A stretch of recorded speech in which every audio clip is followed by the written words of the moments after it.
A Sigh for the Valley of Gold by Varala Vedanta. Last week I went to KGF, a journey backwards in time with my 3 siblings, to recall a lost childhood, also, to say farewell to those beloved gold fields where a young man had gone in search of a fortune 85 years ago. That man was our father. I wondered how he would have felt to know that the mines would be closed at last, to see those rumbling cages carrying helmeted workers up and down silenced forever.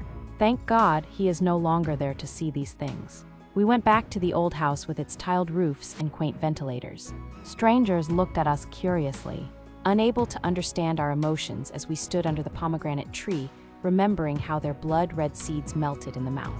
At the old school, the new inhabitants were amused to see us peering into the disused parlor where the French nuns examined our hemlines while pretending to teach us music. The Mysore Mine Club, the Champion Reef Hospital, the Uagaon Post Office, the Marikupam Railway Station. They were all there exactly as we remembered them. Only the people whom we knew were all gone. The helpful librarian, Stan Fernandez.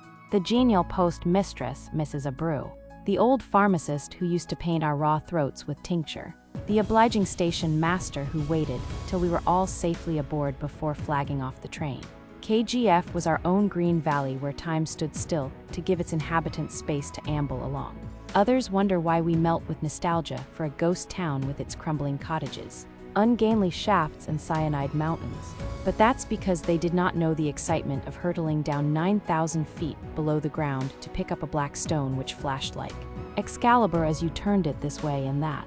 They had not seen liquid gold foaming in huge troughs, or walked along tram lines at the crack of dawn behind long lines of miners with their haversacks and lanterns. They had not experienced the magic of growing up in a mining town where you shared everything with everyone, where life was uncomplicated, where the greatest challenge was to see whose dahlias were the brightest. Even tragedies were shared, like those terrifying earthquakes which shook our houses. Miner's hut or white man's bungalow.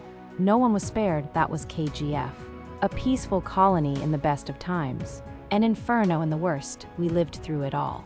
We also lived through a great transition, waving the red and blue Union Jack one day and singing, "God Save the King." Then, suddenly, this frail and scantily clad man glides in and out of our town. The red and blue flag is put aside. It is now saffron, white and green, accompanied by childish choruses of Vidathalai. Vidathalai, Vidathalai. The new leaders exhort people to throw out the Velikar. That was the beginning of the end. KGF would never again be the same.